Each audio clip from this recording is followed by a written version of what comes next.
Praise the lord. మన ప్రభుని రక్షకుని కరుణ సంపన్నుడైన యేసు క్రీస్తు ప్రశస్త నామములో మీ అందరికీ మా హృదయాంతరాల్లోంచి శుభములు వందనాలు తెలియజేస్తున్నాం. ఈ రోజు కూడా దేవుడు ఒక ప్రశస్తమైన వాక్కును మనకు అందించబోతున్నాడు. మీ నాలుకలో ఉన్న శక్తిని ప్రభు మీకు అనుగ్రహించబోతున్నాడు. నాలుకలో ఈ దేవుడు ఎంత శక్తి ఉంచి ఉన్నాడో దాన్ని మీకు తెలియచేయాలని ఆశపడుతూ ఉన్నాడు.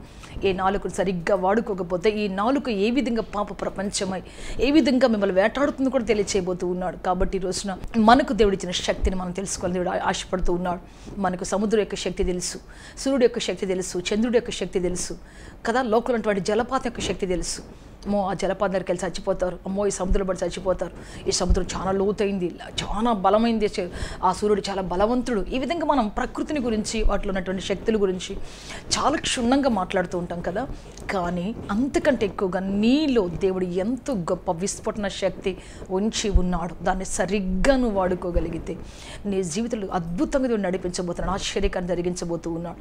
అందరి శక్తిని తెలిసినటువంటి మనం అంటాం, నా దగ్గర ఏముందిలేండి, నేను ఎటువంటి దాని లేండి, అయ్యో నా దగ్గర ఏమీ లేదండి, నా దగ్గర డబ్బు లేదు, నా దగ్గర సరైనటువంటి పుషింగ్ లేదు, నా దగ్గర నన్ను సరిగ్గా పుష్ చేసేవాళ్ళు లేరు, సరిగ్గా ఎత్తి పట్టుకునేవాళ్ళు లేరు, సరిగ్గా నన్ను మరి ఎంకరేజ్ చేసేవాళ్ళు లేరు. ఈ విధంగా చాలాసార్లు మనకొని అన్ని మైనస్లు మనకి ఏది లేదు, నాకు ఏది లేదు అంటాం. వాళ్ళకి పలానా ఉంది, వీళ్ళకి పలానా ఉంది, పలానాళ్ళకి ఆ శక్తి ఉంది, పలానాళ్ళకి ఈ శక్తి ఉందని చెప్తుంటాం. బట్ దేవుడు నీకు ఎంతో గొప్ప శక్తి ఇచ్చి ఉన్నాడు. దీన్ని సరిగ్గా నువ్వు వాడుకోగలిగితే దేవుడిని నడిపించబోతున్నాడు.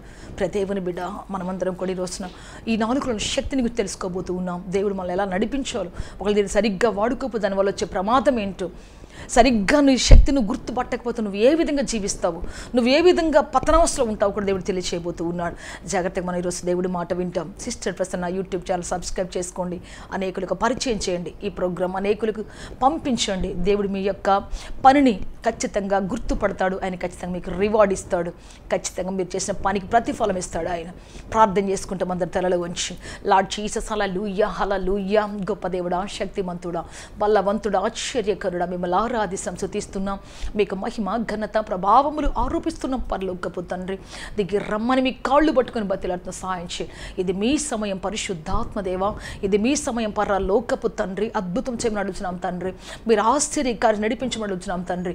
ఈ వాక్యం ద్వారా మీ ప్రజలు మీరు సంధించండి ప్రభువా. నిరాశల మధ్యలో, నిస్పృహల మధ్యలో కొట్టుమిట్టాడుతున్న ప్రజలు ప్రభువా, దరి కానటువంటి పరిస్థితుల మధ్యలో కొట్టుమిట్టాడుతున్న ప్రజలు ఎంతమంది అయితే ఉన్నారో తండ్రి, శ్రమలో, బాధలో, దుఃఖములో ప్రభువా, చేదైన అనుభవాల మధ్యలో బ్రతుకు చేదవగా తండ్రి, మాధుర్యం దొరకని పరిస్థితుల మధ్య ఎంతమంది ఉన్నారు. అట్టివని మీరు లేవనెత్తమని అడుగుచున్నాము తండ్రి. నూతన తలుపులు తెరవండి నాయన, వారి కోసం దాచి ఉంచిన నిధులను మీరు తెరవమని అడుగుచున్నాము తండ్రి. శక్తితో, బలముతో, కృపతో, జీవంతో నడిపించి బలపొస్తే రేపొచ్చమని సహాయం చేయమని యేసు క్రీస్తు శక్తి కలిగిన నామములో అడిగి వేడుకొంచున్నాము తండ్రి. ఆమేన్ ఆమేన్ ఆమేన్ ఆమేన్. బైబిల్ నుంచి ఒక వాక్యం చదువుకుంటాం. సామెతలు 18:21 మనం చూసినట్లయితే ఇక్కడ జీవ మరణములు నాలుక వశము, దాని యందు ప్రీతి పడువారు దాని ఫలము తిందురు. జీవము మరణము నాలుక వశము అంటే జీవం అనేది మరి మరణం అనేది నాలుకలో వశమై ఉన్నది. నాలుకలో అది పునఃస్థాపించబడి ఉన్నది, నాలుక యొక్క వశములో ఉన్నది. నీవు జీవాన్ని గురించి మాట్లాడితే జీవార్థమైన పంటను ఫలాన్ని కోసుకుంటావు, మరణాన్ని గురించి మాట్లాడితే మరణకరమైన పంటను మోసుకొని వస్తావు. ఏది కావాలో నువ్వు దాన్నే మాట్లాడు, ఏది కావాలని ఆశిస్తున్నావో దాన్నే మాట్లాడితే ఆ నాలుకలో ఉన్న శక్తి దాన్ని రిలీజ్ చేస్తుంది. ఆ నోటి మాట నీ పరలోకపు తండ్రి వద్దకు వెళుతుంది. నీ వాక్శక్తి ఆయన వింటాడు, విని దాని ప్రకారం చేయడానికి ఆయన సిద్ధపడతాడు. Praise the Lord hallelujah. So ఈరోజు మీకు ఒక వ్యక్తిని గురించి మాట్లాడి ఆశపడుతూ ఉన్నాను. ఆమె ఎవరు అంటే నయోమి. నయోమి అనే మాటకు అర్థం ఏంటంటే మాధుర్యము. మాధుర్యం అంటే ఒక తేనె, మకరందం అని అర్థం. సో ఆమె పేరుకు అంత అద్భుతమైనటువంటి మీనింగ్ దేవుడు ఇచ్చాడు. నిజంగా ఆమె జీవితం చూస్తే చాలా మాధుర్యం అని. ఆమె భర్త తాగుబోతు కాదు, ఆమె భర్త తిరుగుబోతు కాదు, ఆమె భర్త ఏమో ఆమెను హింసించేవాడు కాదు. ఆమె పిల్లలు చాలా మరి చెప్పిన వాళ్ళు పెళ్లి చేసుకున్నారు. ఆ పిల్లలు చాలా ఆమెతో పాటు అన్యోన్యంగా ఉండేటువంటి వాళ్ళు. అసలు ఆమె వ్యక్తిగత జీవితంలో ఎక్కడ స్ట్రగుల్ అనిపించింది మనం చూడలేదు. కరువు వచ్చింది, పదండి యూదా బెత్ నుంచి వెళ్ళిపోదామంటే భర్త పిల్లలు ఇద్దరు కూడా వచ్చేసారు ఆమెతో పాటు. అయితే ఆమె చెబుతుంది, నేను సమృద్ధి గలదానై వెళ్ళి తిని అంటది ఒక మాట. అంటే దేవుడు ఏమి ఇచ్చాడు, ఆమెకి సమృద్ధి ఇచ్చాడు. కుటుంబ పరంగా కానీ, ఆర్థిక పరంగా కానీ, అన్ని విషయాల్లో భర్త వైపు నుంచి, బిడ్డల వైపు నుంచి కానీ ఆమెకి ఎటువంటి స్ట్రగుల్ లేదు. ఆమెను బాధ పెట్టేవాళ్ళు లేరు. యవ్వనస్తులు ఎలా ఉన్నారు, తల్లిదండ్రులు ఎలా బాధ పెడుతున్నారంటే వాళ్ళకి ఇష్టం వాళ్ళని వివాహం చేసుకోవడం. మా నేను పలానా అమ్మాయిని ప్రేమించాను, పలానా అబ్బాయిని ప్రేమించాను, నాకు వాళ్ళకి ఇచ్చి పెళ్లి చేస్తావా లేకపోతే వెళ్ళిపోమంటావా, నువ్వు చేయకపోతే నేను వెళ్ళిపోతా, నాకు ఇష్టం వచ్చిన చోటుకి వెళ్ళిపోయి నేను ఇష్టం వచ్చిన చోటు బ్రతుకుతా అని చెప్పేసి ఈ విధంగా ఏం చేస్తున్నారు, తల్లిదండ్రులు స్ట్రగుల్ చేస్తున్నారు. అయ్యా ఆ వివాహం వద్దయ్యా, మనకు తగిన వాళ్ళు కాదయ్యా, అయ్యా వాళ్ళు ప్రార్థనా పరులు కాదయ్యా అని అంటే, అమ్మా నేను మార్చుకుంటా ఇదేదో పెద్ద షర్ట్ అయినట్టు శారీ అయినట్టు మార్చుకునే ప్రసక్తే లేదు. వాళ్ళ జీవితాలు సంతోషం ఉన్నట్టుగా ఎక్కడ మనం చూడలేము. సో ప్రియ దేవుని బిడ్డ, ఈ విధంగా పోరాటాలు వాళ్ళతో పాటు. మరి తల్లిదండ్రులకు ఇదే పెద్ద కష్టం, భయంకరమైన శ్రమ, దుఃఖం మిగిలిపోతూ ఉంది. కానీ నయోమి పిల్లలు ఇదిగో నువ్వు రూతుని చేసుకుంటే రూతునే చేసుకున్నారు, వార్ఫాన్ చేసుకోమంటే వార్ఫానే చేసుకున్నారు. ప్రియ దేవుని బిడ్డ, వాళ్ళు మాట్లాడలేదు, తల్లి మాటకి జవదాటలేదు, భర్త కూడా ఆమెను జవదాటలేదు. ఆమె ఎంత చెప్తే అంత వినేటువంటి వాడు. ఆ కుటుంబం చాలా సమృద్ధి కలదిగా ఉన్నది, ప్రేమ విషయంలో కానీ, ఒకరికొకరు కోఆపరేట్ చేసుకునే విషయంలో కానీ చాలా సమృద్ధిగా ఉన్నారు వాళ్ళు. ప్రేమ, అనురాగం, ఆప్యాయతలు చాలా బాగున్నారు. అంతేకాదు ప్రియ దేవుని బిడ్డ, దేవుడు ఇచ్చినటువంటి 2 కోడళ్ళు మన బైబిల్లో చూస్తే వాళ్ళు 2 అత్తను ముద్దు పెట్టుకునేటువంటి వాళ్ళు అంట. అసలు ప్రపంచంలో అత్తను ముద్దు పెట్టుకుని ఎవరైనా ఉన్నారా? నాకు తెలిసి ఎవరు లేరండి. అసలు నాకు తెలిసి ఒక అత్త కోడలు ముద్దు పెట్టుకుని నేను చూడలే ఇంతవరకు. అసలు ఒకవేళ ఏమైనా జనాలు పబ్లిక్ మీద ఏమైనా ముద్దు పెట్టుకుంటారేమో కానీ అసలు అంతరంగంలోంచి ప్రేమతోటి ముద్దు పెట్టుకునేటువంటి వాడు. అది కష్టకాలంలో, శ్రమకాలం ఉన్నప్పుడు కూడా వదిలేసిపోకుండా, భర్త అందరూ సమృద్ధిగా ఉన్నప్పుడు ముద్దు పెట్టుకోవడం అది వేరే విషయం. కానీ భర్తలు చచ్చిపోయిన తర్వాత కూడా వీళ్ళిద్దరు ముద్దు పెట్టుకుని ఏడుస్తూ ఉన్నారు. అసలు వెళ్ళిపోతారు, పుట్టింటికి వెళ్ళిపోతారు, అంటే వెళ్ళిపోతారు. చిన్న గొడవ వస్తేనే వెళ్ళిపోతారు. ఈ రోజు అన్నీ సర్దుకొని మా ఇంటికి వెళ్ళిపోతాం. సంవత్సరాల తరబడి రారు, నెలల తరబడి మళ్ళీ తిరిగి రారు, పుట్టింట్లోనే గడుపుతూ ఉంటారు చాలామంది జీవితాలు చూస్తే.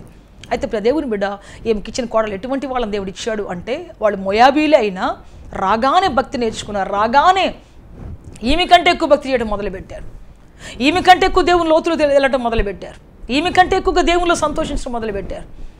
అంతేకాదు ముద్దు పెట్టుకునేటువంటి కోడళ్ళని ఇచ్చాడని. కూతుళ్ళే ముద్దు పెట్టరు ఈ రోజుల్లో మ్యాక్సిమం. అట్లాంటిది కోడళ్ళు ముద్దు పెడుతున్నారండి ఆమెకి. అత్తా నీతో పాటు ఉంటాం అత్త అని చెప్పేసి ఆమెను హత్తుకొని ఆమె మెడ మీద పడి ముద్దు పెట్టుకుంటున్నారని.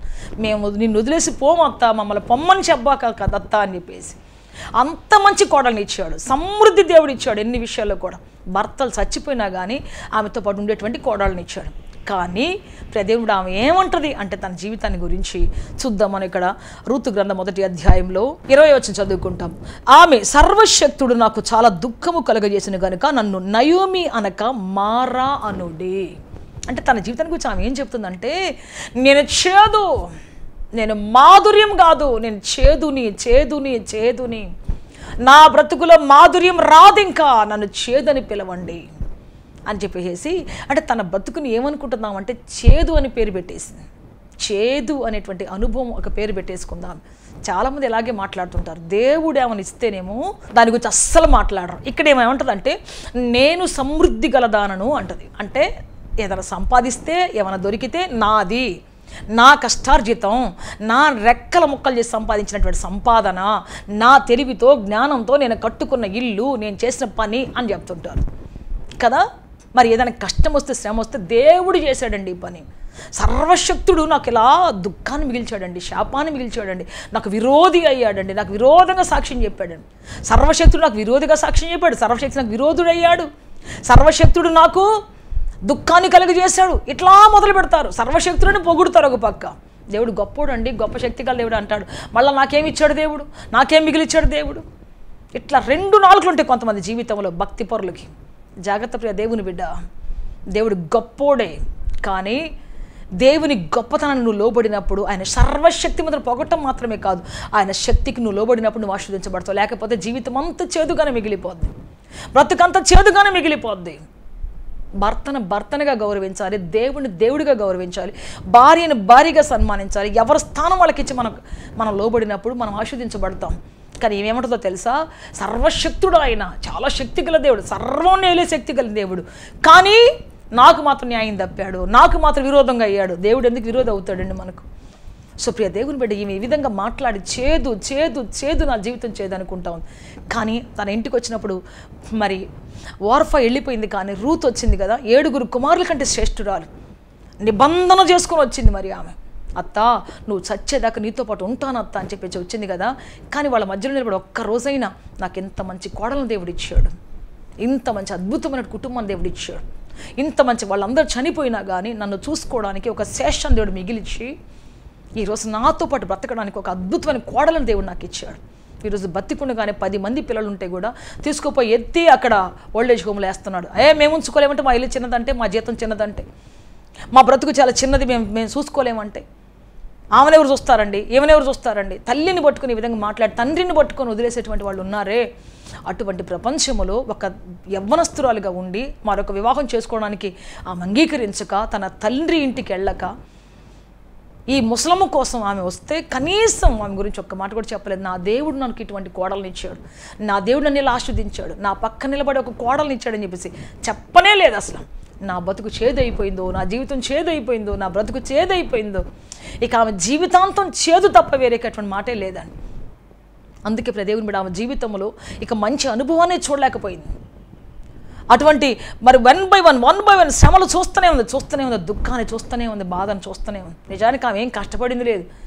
ఆమె ఉన్నప్పుడు భర్త ఉన్నప్పుడు భర్త కష్టపడ్డాడు, పిల్లలు కష్టపడ్డారు. కోడలు తర్వాత వచ్చిన తర్వాత కోడలు పనికెళ్ళి తెలియని ప్రదేశంలో ఆమె బ్రతికిస్తూ ఉంది. రోజు దాసం తీసుకొచ్చి, రోజు మరి ధాన్యం తీసుకొచ్చి ఆమెను పోషిస్తూ ఉంది. ఆమెకై కష్టపడి చేసింది ఏదీ లేదు. కొంతమంది దేవుని బట్టి ఈ విధంగా ఉంటారు, కష్టపడకపోయినా మరి నాది లైఫ్, నాది జీవితం, నాది అధికారం అన్నట్టుగా ఉంటారు. ఏదైనా చిన్న కష్టం వస్తే దేవుడు ఇలా చేశాడు, నా బతుకు చేదైపోయింది, నా జీవితం చేదైపోయింది, నా బతుకింతే. సో బైబిల్లో ఈమెలాగా చేదైనటువంటి సాక్ష్యం చెప్పిన వాళ్ళు ఎవరు లేరండి. ఇంతగా చేదుగా సాక్ష్యం చెప్పేసింది. తన బ్రతుకు లేక మేలుకరమైన ఏది చూడలేకపోయింది. దేవుని బిడ్డ ఆ తర్వాత రూతు మాత్రం ఆమె కళ్ళ ముందే ఆశీర్వదించబడతా ఉంది, ఆమె కళ్ళ ముందే దీవించబడుతూ ఉన్నది, ఆమె కళ్ళ ముందే. ఎందుకంటే ఆమె నోరు తెరిచి ఏం మాట్లాడింది మీరు చూద్దాం. రూతు గ్రంథం 1వ అధ్యాయంలో 15వ వచనం నుంచి మనం చదువుకుంటాం. ఇదిగో నీ తోడి కోడలు తన జనుల యొద్దకును తన దేవుని యొద్దకు తిరిగిపోయినదే, నీవును నీ తోడి కోడలు వెంబడి వెళ్ళుము. అందుకు రూతు, నా వెంబడి రావద్దును, నన్ను విడిచిపెట్టమనియు నన్ను బతిమాలు కొనవద్దు. నీవు వెళ్ళే చోటికే నేను వచ్చేదను, నీవు నివసించే చోటుని నేను నివసించేదను. నీ జనమే నా జనము, నీ దేవుడే నా దేవుడు. నీవు మృతి పొందు చోటును నేను మృతి పొందేదను, అక్కడనే పాతి పెట్టబడేదను. మరణము తప్ప మరి ఏదైనాను నన్ను ప్రత్యేకించిన ఎడల యెహోవా నాకు ఎంత కీడైన చేయును గాక అనేను. అంటే ఫస్ట్లో ఏం చెప్తుందంటే ఈమె, నీ జనమే నా జనము, నీ దేవుడే నా దేవుడు. ప్రైజ్ ది లార్డ్, హల్లెలూయా. చెబుతుంది ఏమే, అత్త మరణము తప్ప నిన్ను నాది ఏది ఎడబాపకూడదు, అప్పటివరకు నేను నీతో ఉంటాను అత్త. అయినా నీ జనము నా జనం అవుతారు, నీ దేవుడు నా దేవుడు అవుతాడు. ప్రైజ్ ది లార్డ్, హల్లెలూయా. ఎటువంటి మాట మాట్లాడుతున్నామంటే, నీ ప్రజలు నా ప్రజలు అవుతారు ఖచ్చితంగా, నీ దేవుడు నా దేవుడిగా వస్తాడు ఖచ్చితంగా. ఆ మాట్లాడుతున్న మాట దేవుని బిడ్డ ఆ నాలుగులో ఉన్న శక్తి ఆమెని గొప్పదిగా చేసింది. అప్పటివరకు ఎవరు ఆమెతో మాట్లాడలేదు, ఎవరు ఆమెను చూడలేదు, ఎవరు ఆమెని ఏమ్మ ఎంత పెద్ద కష్టం వచ్చింది కానీ ఎవరు అడగలేదు. ఎవరి కాల్లో అబ్బో నీకు భర్తను పోగొట్టుకున్నావా, అయ్యో ఎంత పెద్ద శోకం అమ్మ అని అనలేదు. దేవుని బిడ్డ ఎవ్వరూ ఆమెని కనీసం ఒక ఓదార్పు మాట మాట్లాడలేదు. కనీసం దగ్గర తీసుకొని మేమందరం ఉన్నామమ్మా, దిగులు పడకమ్మా, ఇదిగో మా మధ్యలోకి వచ్చావు నువ్వు, దిగులు పడకు, ఇదిగో మేము చూసుకుంటాం, ఇంతమంది ఉన్నాం, మీరిద్దరు మేము చూసుకుంటాం, నిన్ను చూసుకుంటాం అని చెప్పేసి ఒక్కళ్ళు కూడా భరోసా ఇవ్వలేదండి. అక్కడ కనీసం ఒక్కళ్ళు కూడా మేము నీకు తోడు ఉంటామని చెప్పేసి అనలేదు. ఇదిగో మోయాబీరాలు, ఇదిగో మోయాబీరాలు. ఆమె కులాన్ని బట్టి, ఆమె జాతిని బట్టి అందరూ ఆమె పేరును అలాగే పిలుస్తున్నారు తప్ప రూతు అని ఒక్కళ్ళు కూడా పిలవలేదండి. తక్కువ జాతి అని ఆమెను హీనంగా మాట్లాడుతున్నారు. మోయాబీరాలండి, నయోమితో కూడా వచ్చిన మోయాబీరాలండి అంటున్నారు తప్ప ఆమెను ఎవరు కూడా మన జాతిలో పుట్టినటువంటి వాడిని పెళ్లి చేసుకుందండి, మన కోడలండి, మన ఇంటి కోడలండి, మన బిడ్డండి, మన కోసం సమర్పించుకు వచ్చిందండి, మన జాతి ఆమెని కాపాడడానికి, నయోమిని కాపాడడానికి వచ్చిందండి అని ఒక్కళ్ళు కూడా అనట్లేదండి. అందరి విరుద్ధంగానే మాట్లాడుతున్నారు. సో అటువంటి క్రిటికల్ కండిషన్స్లో ఏ ఆధారం లేని చోట నిరాధారమైన పరిస్థితుల మధ్యలో ఆమె నోరు తెరిచి ఒక మాట చెప్పింది. ఏంటి అంటే, ఈ జనమే నా జనం అవుతారు ఖచ్చితంగా వాళ్ళు. ఆ దేవుడు ఉన్నాడు కదా, నీ దేవుడు నా దేవుడు అవుతాడు ఖచ్చితంగా. ఆ సర్వశక్తి గల దేవుడు నా దేవుడిగా వస్తాడు, ఆయన సర్వశక్తిని వాడుకొని నాకు ఆయన సర్వకృపను నాకు అనుగ్రహిస్తాడు అన్నట్లుగా ఆమె నోరు తెరిచి ప్రకటించింది. ప్రైజ్ ది లార్డ్, హల్లెలూయా. అదేవిధంగా చూస్తే అదే ఇశ్రాయేలు జాతిలో ఆమె ఒక స్త్రీగా, వివాహితురాలిగా మార్చబడింది. అదేవిధంగా ప్రియ దేవుని బిడ్డ మనకు బాగా తెలుసు, అనేకసార్లు మనం నేర్చుకున్నాం ఏంటి అంటే, అదే మరి జనాల మధ్యలో బిడ్డని కనింది, ఆ బిడ్డని తీసుకొచ్చి నయోమి ఒడిలో పెట్టింది. Praise the Lord, hallelujah. Naomi ఒడిలో పెట్టింది. అంతేకాదు ప్రియ దేవుని బిడ్డ ఆ బిడ్డ ఎదిగి గొప్పవాడై క్రీస్తు వంశావళిలోకి వచ్చాడు. అటువంటి గొప్ప రాజవంశీకుడు అయ్యాడు. Praise the Lord, hallelujah. Naomi బిడ్డలందరూ కూడా నాశనం అయిపోయారు, కానీ రూతుకు పుట్టిన బిడ్డ ఎటువంటి వాడు అయ్యాడంటే దేవుణ్ణే క్రీస్తు వంశావళిలోనే ఒక గొప్పవాడిగా, దావీదుకు తాతగా, దావీదు కుమారుడుగా యేసుక్రీస్తు పుడితే దావీదుకు తాతగా ఇతడు పుట్టాడు. ప్రైజ్ ది లార్డ్, హల్లెలూయా, హల్లెలూయా. ఓబేదుని కనింది ఆమె. ఎస్ ప్రియ దేవుని బిడ్డ, అందుకే చెప్తున్నా ఈరోజు నీ నోటి మాట, నువ్వు రాజవంశంలో పుట్టకపోయినా, అతి చిన్న కులంలో పుట్టినా, ఎన్నిక లేని కులంలో పుట్టినా, అందరూ దూషించే కులంలో పుట్టినా, నీ జాతికి ఒక విలువంటూ లేకపోయినా, నువ్వు మాట్లాడే మాట, నా దేవుడు రాజుల రాజు, ప్రభువుల ప్రభు, నా యేసురాజు నన్ను హెచ్చిస్తాడు, నన్ను బలపరుస్తాడు, నా జాతిని మారుస్తాడు, నా మీద నా చెడ్డ ముద్రను కొట్టివేస్తాడు, నాకు క్రొత్త చరిత్రనిస్తాడు అని ఎప్పుడైతే నువ్వు అంటావో, నీ చరిత్ర మారిపోబోతుంది. నీ కులం, జాతి చెప్పుకోవడం సిగ్గుపడే నీ కులం, చెప్పుకోవడం సిగ్గుపడే నీ పేరు, చెప్పుకోవడం సిగ్గుపడే నీ చరిత్ర దేవుడు తన యొక్క ఉల్లాస వస్త్రముతో, తన యొక్క కనికరపు వస్త్రంతో కప్పి నిన్ను బాగు చేసి నిలబెట్టబోతున్నాడు, నిన్ను ఆశీర్వదించబోతున్నాడు, గొప్ప చేయబోతున్నాడు. హల్లెలూయా, హల్లెలూయా. ఆయన అద్భుతం చేయబోతున్నాడు, ఆశ్చర్యకార్యం చేయబోతున్నాడు. అందుకే ప్రియ దేవుని బిడ్డ ఈరోజు చెప్పు, ప్రభువా నా నోటి మాట నాకు శాపంగా మారకూడదు, నా నోటిలో శక్తి గల మాటని మాట్లాడే కృప దయచే. రూతు వలె శక్తి గల మాట మాట్లాడాలి ప్రభువా, ధైర్యం గల మాట మాట్లాడాలి ప్రభువా, కృపగల మాట మాట్లాడాలి ప్రభువా. నేను ప్రైజ్ ది లార్డ్, హల్లెలూయా. నా వంశావళంతా చల్లా చెదిరైపోయా, నీ వంశావళి రావాలి. నా చరిత్ర అంతా చల్లా చెదిరైపోవాలి, నీ చరిత్ర నా జీవితంలో ఉద్భవించాలి ప్రభువా. నా గతం అంతా కొట్టివేయబడాలి, నీ భవిష్యత్తు నా జీవితంలో రావాలి, నీ ప్రణాళిక నా జీవితంలో రావాలి, నీ అద్భుతమైన కార్యం నా జీవితంలో జరగాలి. ఎప్పుడైతే నువ్వు చెబుతావో నిత్యంగా దేవుడిని నడిపించబోతున్నాడు, సహాయం చేయబోతున్నాడు, ఆశ్చర్యక నేను తీసుకురాబోతూ ఉన్నాడు. ప్రైజ్ ది లార్డ్, హల్లెలూయా, హల్లెలూయా. అందుకే చెప్తున్నా ప్రియ దేవుని బిడ్డ, ఈరోజు మన నోటి మాట మనకు బంధకాలుగా మిగిలిపోబోతుంది. నోటి మాట మన జీవితంలో శాపాస్పదంగా మిగిలిపోబోతున్నది. ఈరోజు మనం మాట్లాడే మరి ఆశాజనకమైనటువంటి మాట, క్రీస్తుని బట్టి మాట్లాడే ధైర్యకరమైన మాట ఎన్నికలను మనలను గొప్పవారిగా చేయబోతున్నది, కృంగిన మనలను పైకి లేవనెత్తబోతున్నది, రాజుల వంశంలో చేర్చబోతున్నది, మహారాజుల ప్రక్కన కూర్చోబెట్టబోతూ ఉన్నది. ప్రైజ్ ది లార్డ్, హల్లెలూయా. నువ్వు మాట్లాడితే చాలు, నీ నోటి మాటను బట్టి ఆయన కార్యం చేయబోతున్నాడు, నీ నోటి మాటను బట్టి నీ ఒప్పుకోలు బట్టి ఆయన గొప్ప కార్యాలు చేయబోతున్నాడు, సమాధానం దయచేయబోతున్నాడు, ఆశీర్వదించబోతున్నాడు, అద్భుతంగా చేయబోతున్నాడు. ప్రార్థన చేసుకుంటాం అందరం కూడా. లార్డ్ జీసస్, హల్లెలూయా. మిమ్మల్ని ఆరాధిస్తాం, స్తుతిస్తున్నాం, మీకు మహిమ ఘనత ప్రభావములు ఆరోపిస్తున్నాం. పరలోకపు తన దిగి రమ్మని మీ కాళ్ళు పట్టుకొని బతిలాడుతున్నాం. దేవా యొక్క మాటను మీ సన్నిధిలో సమర్పిస్తున్నాం. ప్రభువా ఎంతమంది కృంగిపోయినారు, బలహీన పడినారు నోటి మాటను బట్టి తండ్రి, వారందరినీ మీరు లేవనెత్తండి, సంధించండి. ఈ రోజున ప్రభు నోటి మాట వల్ల కలిగి నొప్పి తగలకుండా తండ్రి నేను మీరు కాచి కాబట్టి నడిపించి బలప సహాయం చేయండి తండ్రి.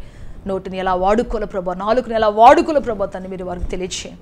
మీరు నడిపించి అభిషేకించి ఆదరించమని సహాయం చేయమని యేసుక్రీస్తు శక్తి కలిగిన నామములు అడిగి వేడుకొంచున్నాము తండ్రి. ఆమేన్, ఆమేన్, ఆమేన్, ఆమేన్. ఈరోజు ప్రత్యేకంగా నేను విధవరాల కోసం ప్రార్థన చేయబోతున్నాను. చిన్న వయసులో భర్తను కోల్పోయి దిక్కు తెలియని పరిస్థితుల మధ్యలో బిడ్డలను పెట్టుకొని, కొంతమంది బిడ్డలు కూడా లేరు, అదేవిధంగా వృద్ధాప్యకాలలో కుమారులు చనిపోయి విడవబడినటువంటి దుఃఖాక్రాంతులంటే తల్లిదండ్రులు ఉన్నారు. వాళ్ళ కోసం ప్రార్థన చేయబోతున్నాను. యవనకాల భర్తను పోగొట్టుకున్నావా, ఏం చేయాలో అర్థం కాని పరిస్థితుల మధ్యలో సమాజంలో బ్రతకలేక విలపిస్తున్నావా సహోదరి, ఈరోజు ప్రభు నిన్ను దర్శించబోతున్నాడు. రూతును దర్శించిన దేవుడు నిన్ను దర్శించబోతున్నాడు. రూతుకు క్రొత్త జీవితం ఇచ్చిన దేవుడు నీకు ఇవ్వబోతూ ఉన్నాడు, గొప్ప కార్యాలు చేయబోతున్నాడు. రూతు వలె నువ్వు ఆయన మీద ఆనుకుంటే చాలు, రూతు వలె ఆయన మీద ఆనుకొని నా దేవుడు నాకు గొప్ప జీవితం ఇస్తాడు నువ్వు పలికితే చాలు, నా దేవుడు గొప్ప రాజుల వంశం నాకు ఇస్తాడని చెప్పితే చాలు. ఈ లోకంలో ఏ మనిషి మీద ఆధారపడకుండా, ఏ మనిషి చేతిని పట్టుకోకుండా దేవుని చేతిని పట్టుకొని చూడు. ఈరోజు అద్భుతం జరగబోతున్నది. మాంసయుక్తమైన హస్తం ఏదో ఒకరోజు నిన్ను విదిలిచ్చి వేస్తుంది, ఒకరోజు నిన్ను అది మోసం చేస్తుంది, కానీ దేవుని హస్తం, ఆయన బలిష్టమైన బాహు ఒక్కరోజుకు నిన్ను మోసం చేయదు, ఒక్కరోజుకు నిన్ను తృణీకరించదు, త్రోసివేయదు. ఆయన చేయి పట్టుకొని చూడు. ఈరోజు నీకోసం ప్రార్థన చేయబోతున్నాను. యవ్వన కాలం పిల్లలను పోగొట్టుకొని విలపిస్తున్నటువంటి తల్లిదండ్రుల కోసం ప్రార్థన చేయబోతున్నాను. అందరూ మీరు కళ్ళు మూసుకోండి. రోజున నయోమిని ఓదార్చి, నయోమి ఒడిలో చక్కని బిడ్డను పెట్టి, నయోమికి వృద్ధాప్య కాలములో దేవుడు మరి ఆ విధంగా సంతోషం ఇచ్చిన దేవుడు నీ వృద్ధాప్య కాలంలో కూడా నీకు ఇవ్వాలి ఆశపడుతూ ఉన్నాను. నువ్వు ప్రార్థించే నాతో పాటు కలిసి ఖచ్చితంగా దేవుడు తలుపులు తెరవబోతున్నాడు. ప్రార్థన చేస్తాం అందరూ ఏక మనసుతో. హల్లెలూయా, హల్లెలూయా, హల్లెలూయా. పరిశుద్ధాత్మదేవ, పరిశుద్ధాత్మదేవ, పరిశుద్ధాత్మదేవ, యేసు రాజా తండ్రి మిమ్మల్ని ఆరాధిస్తాం, స్తుతిస్తున్నాం, మీకు మహిమ ఘనత ప్రభావములు ఆరోపిస్తున్నాం పరలోకపు తండ్రి. ఇప్పుడు దిగి రమ్మని మీ కాళ్ళు పట్టుకొని బతిలాడుతున్నాం ప్రభువా. ఎంతమంది యవ్వన కాల భర్తలను పోగొట్టుకుని ప్రభువా, అయ్యా బిడ్డలు లేక, కొంతమంది బిడ్డలకు కలిగి వాళ్ళు ఎలా పోషించుకోలో తెలియక, అయ్యా వారి యవ్వన కాలం ఎలా కాపాడుకోలో తెలియక ప్రభువా అయ్యా ఈ యొక్క సమాజంలో ఎలా బ్రతకాలో తెలియక తండ్రి నాయన, మోసం చేసి కపటముతో ఉన్నటువంటి సమాజంలో ఎలా జీవించాలో తెలియక ప్రభువా బ్రతుకుతున్న ప్రజలు ఉన్నారయ్యా. అట్టి వారిని మీరు లేవనెత్తండి అయ్యా, సంధించండి అయ్యా, బ్రతికించండి అయ్యా. ప్రభువా రూతును అయ్యా కాపాడిన దేవుడా, సరైన పొలానికి నడిపించి, సరైన యజమానులకు నడిపించి, సరైన కాపుదలు ఇచ్చి ప్రభువా ఎవరు హాని చేయకుండా ప్రభువా చక్కని యజమానుడి చేతిలో ఉంచిన దేవా, అదే రీతిగా ప్రభువా యవన బిడ్డలను మీరు జ్ఞాపకం చేసుకోండి తండ్రి, యవన కాలపు విధవరాలు మీరు జ్ఞాపకం చేసుకోండి తండ్రి. ప్రభా వారి జీవితాన్ని మీరు కట్టి స్థాపించి నడిపించండి. పాపంలో శాపంలో కొట్టుకొని పోకుండా తండ్రి అయ్యా, మరణకరణ యాతనకర పరిశ్రమలో కొట్టుకొని పోకుండా ప్రభువా వారికి ఒక గురిని గమ్యాన్ని దయచేయండి తండ్రి. వారి కన్నీరు తుడవండి నాయన, వారి దుఃఖాన్ని తీసివేయండి తండ్రి, వారి యాతన కొట్టివేసిన ఆయన మీ దయతో నిలబెట్టండి తండ్రి, మీ దయతో బ్రతికించండి ప్రభువా. యేసయ్యా దిగి రండి అయ్యా, అట్టి వారిని కాచిగా నడిపించండి అయ్యా. వారి యొక్క వైధవ్యము తండ్రి నాయన సంతోషగానంగా మార్చబడును గాక, వారి దుఃఖము తొలగిపోవును గాక, వారి శాపం విరిగిపోవును గాక ప్రభువా. వారి మారా బ్రతుకులు మాధుర్యంగా మార్చబడును గాక అని చెబుతున్నాం. యేసు క్రీస్తు నామములో తండ్రి నాయన అద్భుతం కలుగును గాక తండ్రి నాయన. అదేవిధంగా ప్రభువా యవన కాల బిడ్డలు పోగొట్టుకొని జీవితంలో విలపిస్తున్న వారు ఉన్నారు తండ్రి, నయంలో విలపిస్తున్న వారు ఉన్నారు ప్రభువా. యేసు క్రీస్తు నామములో తండ్రి వారి దుఃఖము సంతోష గానముగా మార్చబడును గాక తండ్రి. వారి వృద్ధాప్య కాలము తండ్రి ఓదార్పు కలుగును గాక తండ్రి. మీ సమాధానం ఇచ్చి నడిపించండి అయ్యా, అద్భుతం జరిగించండి అయ్యా, ఆశ్చర్యకరం జరిగించండి యేసయ్యా. శక్తితో నింపండి యేసయ్యా, జీవముతో నింపండి యేసయ్యా, ధైర్యంతో నింపండి అయ్యా, కృంగిపోనియొద్దయ్యా, బలహీన పడనియొద్దయ్యా, సమాధానంతో నింపండి అయ్యా, మీ జీవంతో నింపండి అయ్యా. మీరు అభిషేకించి నడిపించి బలపరిస్తే రేపొచ్చమని కృపతో జీవంతో ఆత్మతో నింపమని అడుగుతున్నాం తండ్రి. హల్లెలూయా హల్లెలూయా హల్లెలూయా.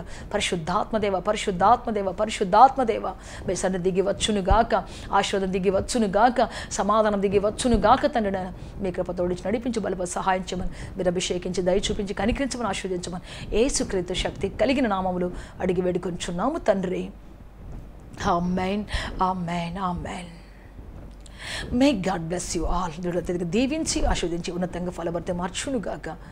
మారాను మధురంగా మార్చే దేవుడు మీ బ్రతుకులు మాధుర్యపు అనుభూతిని కలిగించి ఉన్నత స్థితిలో బ్రతికించునుగాక. ఆమేన్ ఆమేన్.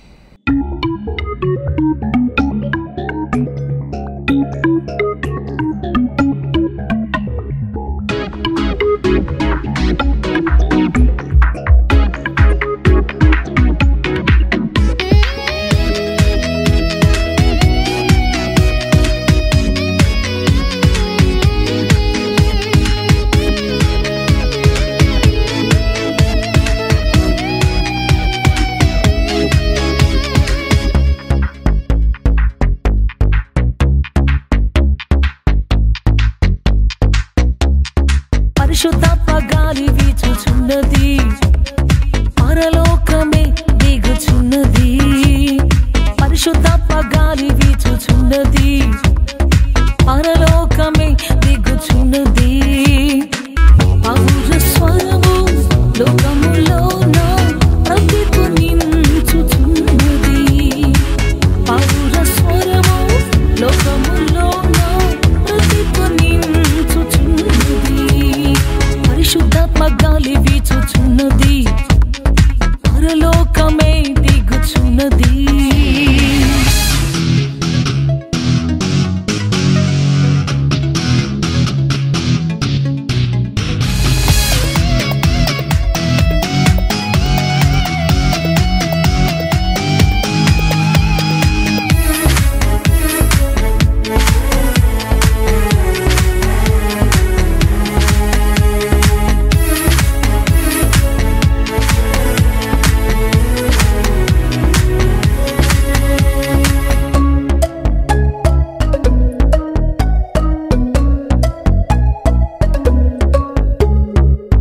ఆత్మస్వరము అరణ్యమును కదిలించుచున్నది.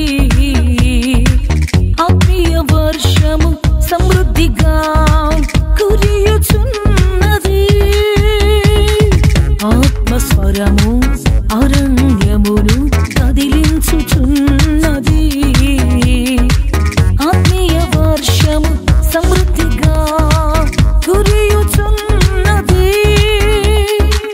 కస్తూరి పుష్పపు సువాసన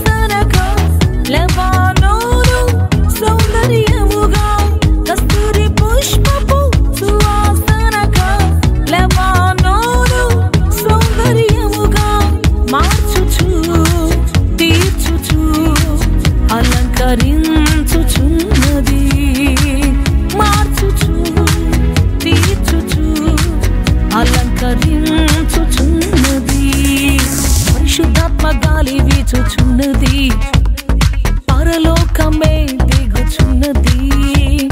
పరిశుద్ధాత్మ గాలి వీచుచున్నది, పరలోకమే దిగుచున్నది.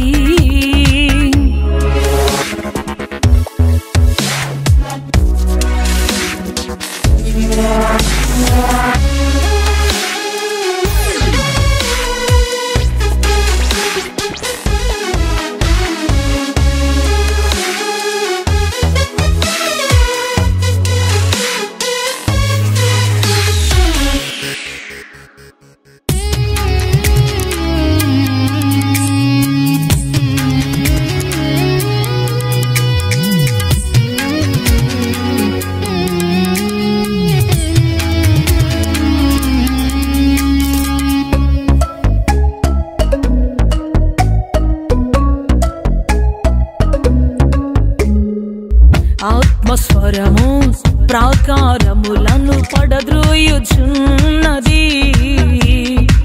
వాగ్దాన దేశపు గవిని తెరిపించుచున్నది. ఆత్మస్వరము ప్రాకారములను పడద్రోయుచున్నది,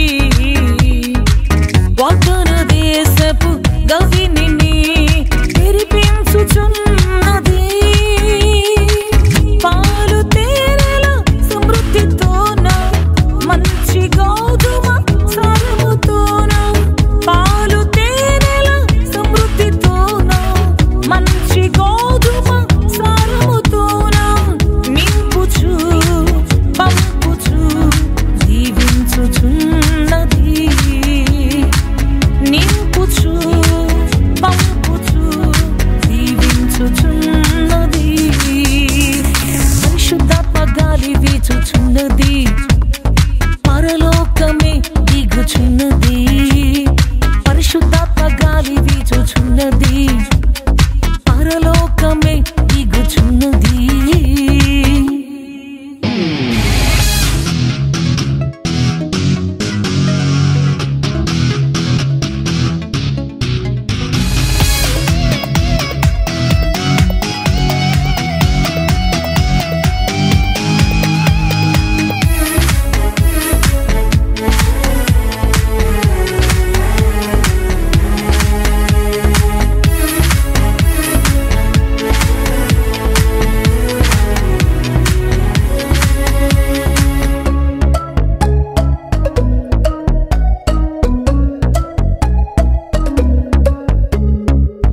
ఆత్మస్వరము వ్యాధుల బలమును కూల్చుచున్నది, ఆరోగ్యకరమైన రెక్కల క్రింద నిలబెట్టుచున్నది. ఆత్మస్వరము వ్యాధుల బలమును కూల్చుచున్నది, ఆరోగ్యకరమైన రెక్కల క్రింద నిలబెట్టుచున్నది. సత్యముతో ఆరాధించాలని ఆశిస్తున్నారా? యేసయ్యను గూర్చి మరింత లోతుగా తెలుసుకోవాలని అన్వేషిస్తున్నారా? శ్రమల, వేదనల, గొడ్రాలితనమా, నిరుద్యోగమా, ఓటమియా, సమస్య ఏదైనా జవాబు మాత్రం యేసులోనే. మీ సమస్యల కొరకు ప్రార్థించుటకు మా ప్రేయటవ ద్వారములు ఎల్ల వేళలా తెరవబడే ఉంటాయి. వివరములకు మా చిరునామా హోలీ ప్యారడైజ్, కేహెచ్ వాడ, నవాబ్పేట, నెల్లూరు, ఆంధ్రప్రదేశ్, ఇండియా. మా ఫోన్ నంబర్లు 9247 807 63